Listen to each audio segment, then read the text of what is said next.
S'unir, agir et éliminer, c'est sur ce thème qu'a été célébrée ce 30 janvier la 5e édition de la Journée mondiale de lutte contre les maladies tropicales négligées. Dans le cadre de cette célébration, le ministère de la Santé et des Affaires sociales a organisé une assise scientifique pour discuter de ces pathologies et des stratégies de riposte au Gabon. Cette journée, porte la sensibilisation par rapport à ces maladies en avant pour que la communauté elle-même, je veux dire la communauté gabonaise pour ce qui nous concerne, puisse s'approprier cette thématique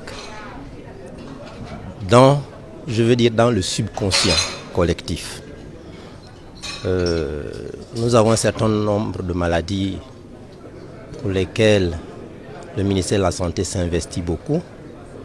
Et par contre, d'autres, bien sûr le ministère de la Santé s'investit, mais c'est beaucoup plus les partenaires qui ont tendance à les oublier du fait que, elles ne représenteraient plus grand-chose. Lutter contre les maladies tropicales négligées, c'est d'abord comprendre et connaître leurs origines. Les maladies tropicales négligées, ça fait référence à la zone géographique où se trouvent ces maladies.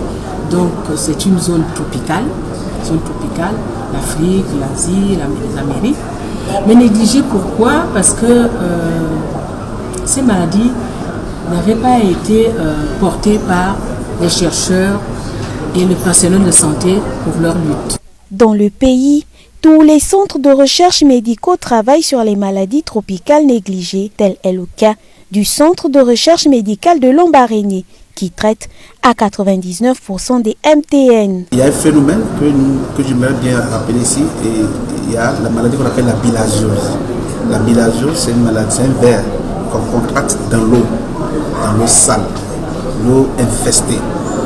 Et pour une ville comme la ville de Lambaréné, aussi bien les vers intestinaux ont régressé avec le développement de la ville, mais les vers qu'on appelle la bilharziose qui se contaminent par l'eau ne régressent pas. Pourquoi? Parce que si la SEG, qui est notre pourvoyeur d'eau potable, a des problèmes pour nous donner de l'eau dans les robinets, la population est obligée d'aller dans les rivières pour s'approprier.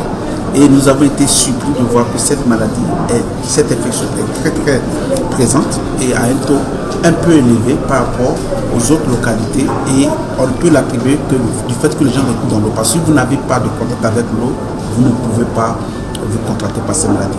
Au Gabon, il existe environ 16 maladies tropicales négligées. On note entre autres la bilharziose, la maladie du sommeil, la lèpre, la rage et les vers intestinaux.